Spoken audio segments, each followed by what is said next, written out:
Hello and welcome listeners. I'm Gaia Byrne, Head of Customer Success with Telstra International, and today I'm speaking from Singapore, having a virtual fireside chat with Wayne Lotter, our Head of International Networks. Before we get started, being an Australian company, we like to acknowledge the country of First Nations people of Australia.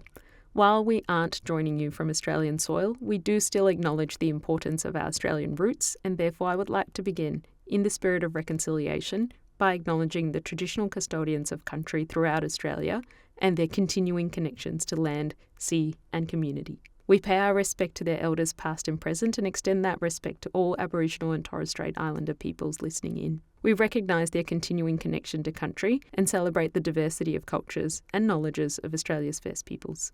Wayne, it's wonderful to be having this conversation with you today. I've had the privilege of working with you for about a year now, and I'm pleased to be able to share Telstra International's vision of a connected future with our listeners today. First up, I'll let you introduce yourself. Yeah, thanks, Gaia, and thank you also for hosting the conversation. As you mentioned, I'm the head of International Networks and have the privilege of being a member of Telstra International and also our global networks and technology group at Telstra, particularly within our fixed engineering area. And, I've had some amazing experiences at Telstra over my many decades of being with the organisation and really enjoyed all of those and seen the business grow and evolve in amazing ways. And, here I am now in Asia working with you and the rest of the international team and really looking forward to today's discussion. Thanks, Wayne. Maybe a few decades in the business, but probably not quite enough to have been here when we laid our first subsea cables. But I think you know quite a lot about this space. So can you tell us a little bit about Telstra International's subsea network, a bit about the history and the scale, because I think it's really impressive. Yeah, our DNA in networking, Guy, certainly goes back many generations to some of those very early cable landings in Australia on Bondi Beach, and there's some amazing stories there from over those generations. Telstra International and Telstra's overall network certainly has grown. And within Telstra International, we're present across the key routes within intra-Asia, connecting Asia to Trans-Pacific and also to Oceania and Europe. Within intra-Asia, we would represent somewhere around 30% of the internet traffic, and sort of, for example, through to Trans-Pacific, probably around 10% of that traffic. So a really critical player and a leader in the APAC connectivity and digital infrastructure industry and supporting our customers in their growth as well. And certainly our level of growth that we have seen has grown significantly. The last sort of 3, 4, 5 years, we've certainly seen quite compounding growth, double digits in terms of the amount of capacity that we've been delivering to our customers. We've recently announced additional 200 terabit of capacity being added to the network, taking us to somewhere around 800 terabit of cumulative capacity in our network, serving our customers across those routes that I'd mentioned. Amazing scale, and I feel so proud to be working here. Awesome. Wayne, and I've only been here a year, but there's been so many exciting announcements that we've made in the network space, and I know that you've been a huge part of instigating those, and your impact has been really immense. So I really want to get stuck into this. What is the big deal about the network? Why now? Why are we announcing this now? And why is it so important? I guess, networks have really been a big part of our life for many generations, and they've been important in terms of making our lives better and also delivering growth in the economy. And certainly, we are in a generational change right now where we are seeing a material shift in the way that networks are being used and the dependency on networks and the digital infrastructure that sits underneath those networks that, Telstra and Telstra International, particularly in APAC, is one of the leading providers of both connectivity and digital infrastructure. And those demands have really come from two kind of major shifts. One is the shift overall to cloud services, and that's evolved. Certainly many of the listeners to this would be familiar. That's evolved tremendously over the last decade or so, but particularly over the last 5 years, we've really seen that shift of workloads to the cloud. And more recently, although it has been evolving, is the use of AI and the demands that AI put on the network, and particularly how that AI is also being delivered from the cloud. So we've just seen this tremendous growth with the convergence of cloud and AI, and then the use of those services both in business and in consumer, which has driven a need for infrastructure to be available to kind of support that demand and for that infrastructure to be available fast, efficient, secure and resilient. And that is really what's driving our focus and our strategy. As we've announced our Connected Future 30 strategy, and in international, we've particularly focused in those pillars of a highly autonomous, secure network. That's an incredible responsibility that we have in that contribution. And, I'm really always awed by the way I hear you, Wayne, and some of the other leaders in our business talk about that digital infrastructure that Telstra is responsible for, and that connectivity technology that spans these immense subsea systems and terrestrial fibre networks across more than 30 countries. In fact, Wayne, you're responsible for a lot of that, so no pressure, but I can't imagine having all of that on your shoulders. I think through doing that work, you must have incredible insight into how telecommunications providers need to evolve to meet that proliferation in capacity demands and what some of the other players in the industry are doing. That security, resilience and performance piece is just so important to our customers and what they need. Tell us a little bit more about that. Yeah, thanks, Gaia. That's right. The scale that we're talking about here is immense. And, as mentioned earlier, Telstra International and Telstra is a key provider of connectivity infrastructure services and one of the leaders in APAC into Trans-Pacific, into Europe, into Oceania, of course, and intra-Asia itself, with a footprint that is over 400,000 kilometres of subsea cable worldwide that we either own or operate as being one of those key metrics. And certainly we are present in over 30 key hubs in providing that network. Now, of course, the industry has gone through great evolution, and service providers and operators and telecoms have built those networks over time, and we've reached a point now in the industry that there's strong recognition of the need to really simplify both the topology of the network, so the way that the network is architected in terms of its routes and destinations, and also the platforms that support the delivery of those services through that topology. And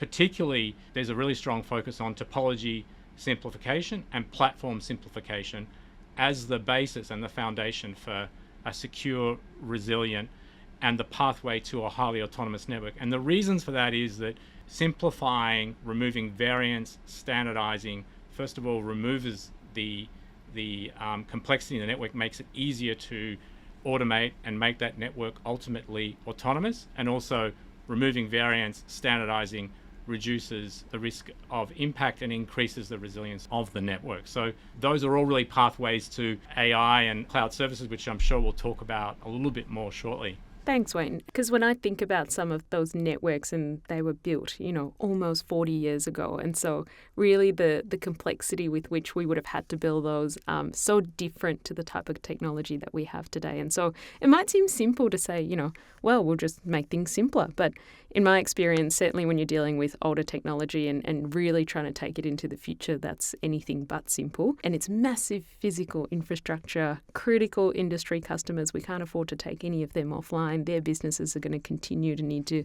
grow and move at a really fast pace. There's all this integrated technology that's all codependent. And then there's this huge layer of regulatory compliance spanning multiple different countries. When you and your team think about how do we start this program, where do you begin? And that's really the art to it, is having that right structure around that sort of set of priorities and programs. So, our journey has definitely started with strong sort of alignment with the business strategy and the business priorities that have taken us really to a program of work that is further transforming and modernizing our network. By the nature of what we do and in serving those cloud services and those AI services for both our wholesale customers and our enterprise customers, we really started the foundation at the infrastructure layer, which has typically been a very physical layer that is less flexible to customer demand. And we've started our journey there in what we refer to as cloudifying that infrastructure layer, which is working with our key technology partners, both Ciena and Nokia, to decouple the software from the infrastructure hardware layer, which really enables us to make something that is very physical behave like a cloud-like service. So that way it gives us greater levels of flexibility and enables us to adjust those services and the amount of capacity that's available to customers in particular locations in a more flexible and efficient way. Of course, that's kind of the infrastructure layer. And as importantly, we've been, as I mentioned earlier, simplifying the layers that sit on top of that by minimizing the amount of variance of technology that we need that interact with that infrastructure layer. So that platform layer is becoming simplified and is also being driven in a much richer way by software. And, as part of that, we're modernizing our total tool chain that controls the network, making those more API available so that we can make those services more easily available to our customers and also internally in the way that we manage and run the network. The one point that was really interesting that you made was around the kind of regulatory and the supply chain around all of that. And that is certainly part of that art or that magic that's required to get that right. And proudly, we've really focused on responsible business and how we work across all of our hubs and locations with the regulatory groups there to ensure that we're aligned with those requirements and supporting that level of compliance that's necessary to be flexible in the marketplace. Our supply chain, really mentioned our two technology partners, but it really goes beyond that. It's sort of the entire stack of our network and an integrated supply chain, and how we again manage that very carefully and ensure that really delivers to us the level of resilience and security that we commit to our customers. Thanks, Wayne. And so as I hear you talk, I'm thinking about 3 really critical outcomes that you and your team think about when you define network excellence. And that's, I think, resilience, reliability, really robust security, and then that flexibility to meet evolving connectivity needs. And I think in the way that you're doing that, what I'm hearing you saying is we're really architecting an autonomous network, basically, for it to be flexible enough to meet customers' needs and for us to have less and less intervention in our network's ability to do that. Can you tell us a little bit more about that? There's really 2 principles that we have in mind. The first one is that we're using the AI and machine learning and other autonomous capabilities within the network, within the architecture of the network, to make the network, as you mentioned, resilient, secure, and also to be able to deliver capacity to our customers when and where they need it through that cloudification that I mentioned earlier on. The other aspect of that, though, is that our customers want to have access to those rich characteristics that are available in the network to integrate those with their own capabilities and deliver AI services in their own business. So we're also, as mentioned earlier, enriching the way that our customers will be able to get access to the characteristics of our network and the capabilities in our network. So it's really AI in the network, machine learning in the network within the architecture, and then also making that available effectively so customers can run AI on the network together with other sort of services that they might use in the cloud. So integrating that together is really what is going to make a difference to our customers and meet those objectives that you mentioned. This conversation is actually called Everything You Need to Know About Intent-Based Networking. So tell me a little bit about intent-based networking. What is intent-based networking and how is Telstra International leveraging it to transform network ops? Yeah, now this is definitely an area that there are many perspectives and views on, so I will share mine. And certainly Telstra, as part of its Telstra Autonomous Network strategy, has been putting a lot of thought into this, and our architecture groups within Global Network and Technology have certainly been leading in terms of the contribution in the industry around this level of thinking. So as a perspective, intent-based is really looking at what is the intent that the customer is looking for, what outcome is the customer looking for. So in the simplest form, that intent, maybe I want a service that connects my regional data center to my global data center, and I want that service to perform and operate in a certain way. Now, you might want to expand on those intents and say, at a particular point in time, I want additional resilience, I want additional bandwidths, I want a different cost structure. There may be many intents that may surround that simple intent of, hey, I need a network. I need a network connecting 2 points. Now, traditionally, to get to that outcome, you'll go through a kind of sequential value chain with many handoffs, with order forms and sort of designs, and it would be manually configured in the network. When we shift to something that's intent-based, we move to more of a natural language way of interacting with the network. And that natural language can define what the network needs to do, and the network works out for itself how to provide those services and provide that outcome, and possibly roll back that outcome, possibly change how that outcome is achieved with the same outcome. So that intent is a natural outcome that's prescribed, and the network takes care of the logic in how that is delivered based on the policies that have been defined by the engineering teams and the the kind of business requirements. So it's a really exciting shift for the industry and for the outcomes in the economy to get to this level of networking sort of outcomes. So really excited about this, and we see clear pathways to this approach to networking. Incredible. And I think a little more as this becomes such an important part of really mission critical applications for all of our customers, particularly ones that are running the way lots of communities around the world live and work and interact with each other. That resilience piece becomes so important, especially if we're going to think about intent-based networking as the way we serve our customers. Tell us a little bit more about how we're thinking about resilience and how we deliver that for our customers. We're really thinking of a key kind of use cases that are really important to what our customers expect from a network that's highly secure and resilient. And the first sort of use case is, again, sort of being able to predict and avoid incidents by ensuring customers have capacity available to them that can adapt to particular network situations that may be as simple as a fiber cut, maybe as simple as unanticipated congestion in the network. The network can adapt, and that incident is avoided for those customers, and effectively an intent that is set within the network to do that.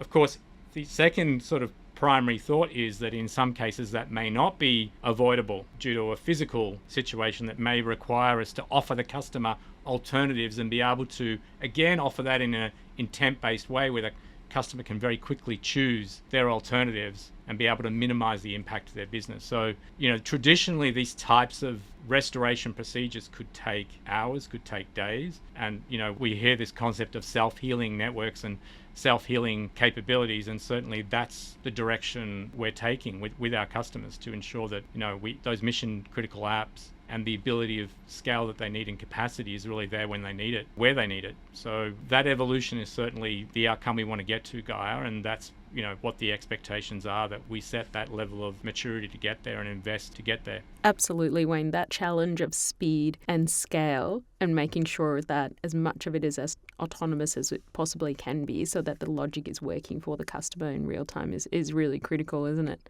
So, Wayne, I think until a couple of years ago, everyone was talking about digital twins. I know we've kind of moved on to agentic AI, but digital twins are a really interesting and useful part of the way we're going to roll out our autonomous network. And I really wanted to understand a little bit more about that. In the context of a resilient and secure network, a digital twin is really imperative. So if we think about, the intent-based approach that we mentioned and, the network being able to execute that intent through policies that have been defined, and the logic is flowing in the network, and the network can even work out when to roll back things and change things. Now, that's fine if you're talking about one service and nothing else changing. But of course, there's thousands and thousands of services that are operating in the network at the same time. So the digital twin as a real blueprint, a simulation, a detailed fine-grained simulation of the network, allows us to run those changes real-time into the digital twin, see what the consequences of those changes are, and then they can be played back into production and calibrated through the digital twin and production.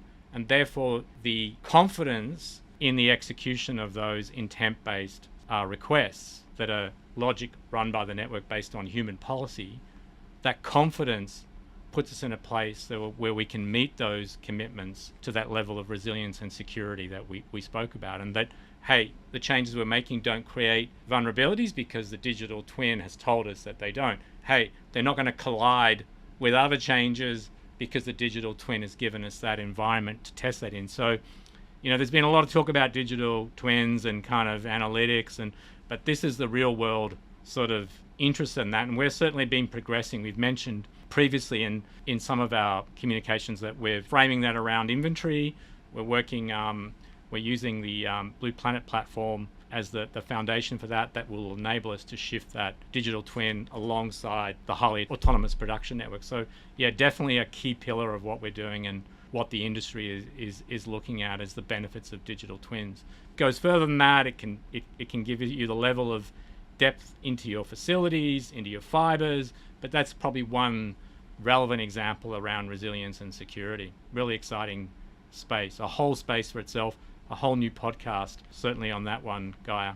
Can't wait to record that one with you, Wayne. I'm just kind of picturing engineers in your team running around a sort of SimCity type simulation of our network, and that's really cool. But such an important thing for us to be doing, really testing what could happen in the real world without the risk of really impacting customers and impacting their operations, and being really clear about what we're doing before we actually do it. So what an incredible piece of technology for us to be using, and really great to see it come to life in the telco sector as well. We've been hearing about it in so many other sectors for so long. So what I'm piecing together there from all of the stuff that you're saying is that we're making a really fundamental shift from being really hardware-centric to being really software-defined in the way we're managing the network and really cloudifying that environment. And in the process, we're really simplifying our operations throughout the infrastructure.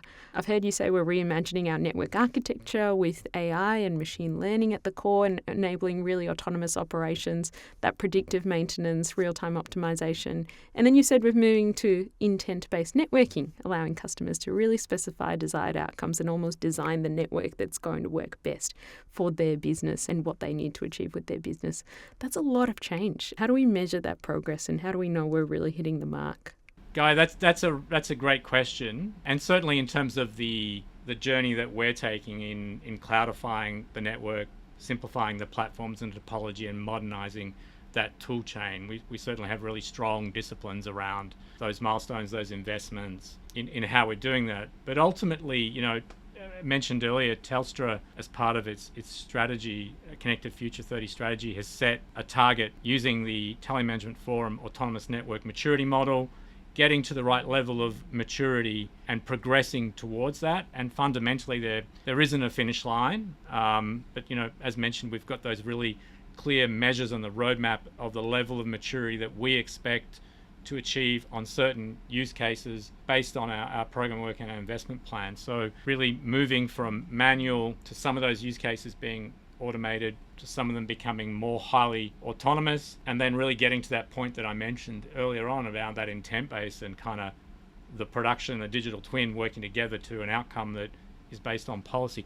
That's where we're mapping ourselves out on. We're targeting to reach level 4 as our milestone, but it's the finish line's going to keep moving because the industry requirements, our customers' needs, and just the economy and the growth that we're seeing.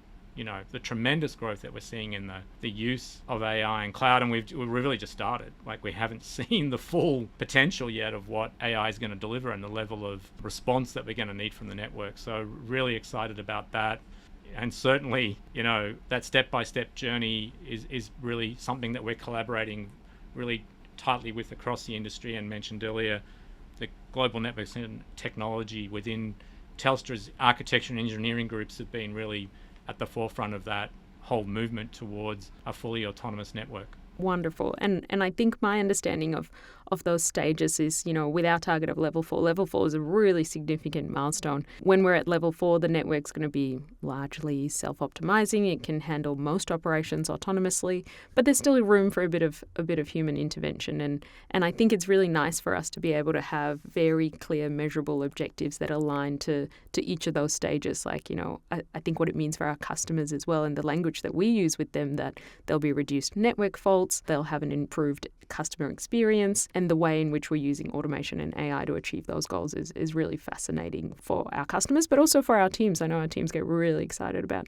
hearing some of this stuff. And so the question, Wayne, is what's next? So once we've hit level 4, what happens then? First of all, I've got to say I'm super excited about those measures that you're setting, and as a sort of executive of customer success, it's a thrill to hear that we're setting those measures in terms of the lens of the customer and the needs of our customer, and it's great how we're really collaborating together on those outcomes, and your sponsorship of that has been amazing. So look, I'm super excited, and as I know everybody is, about where to next. And the really exciting thing about this is the co-working relationship between us as humans and technology. This is really the exciting piece about it, is how do we as humans get the most out of AI, and how does AI become a co-worker to us and basically a side-by-side co-worker to make us more efficient and ultimately to make our lives better. So I'm really excited about this kind of human-centric approach to technology and how, based on policy, AI can empower us to be even better and serve the industry, serve our customers, and together grow the economy. And, for somebody who's spent their life in operations and service and technology, that the benefits that this is going to bring to the accuracy leads to resilience, leads to security, leads to meeting customers' targets. So, the next 12 to 18 months, we'll continue to advance our capabilities in this area. We're really focused on what's changing for our customers in terms of their data center blueprints and their architectures of their data centers changing, and sort of regional to regional data centers, edge to regional to global centers, how we're continuing to evolve our network and our response to that for both our enterprise customers who have particular needs and our wholesale customers where we support them in the delivery of that backbone and other services. And again, our commitment to level 4 maturity is certainly an important commitment, but our commitment to getting to those outcomes of a network that meets our customers' needs in terms of security, resilience, and of operating sort of in an experience that gives them capacity when and where they need it. So super excited, Gaia, about Telstra's commitment to this as well, and our strategy taking us in this direction. So this evolution will drive that operational efficiency that we spoke about. It's going to enable our customers to deliver those digital services to their customers, and really just positions that level of innovation in the industry that we need, and continues to support the evolving needs of our enterprise and wholesale customers. Amazing. Thank you, Wayne. I really like how we're thinking about how it works for our customers, but also their end users as well. Really thinking about someone making a trade on a financial services website, or maybe even, Wayne, one of your daughters watching their TikToks at home, and really how we're enabling that incredible consumption of data all around the world.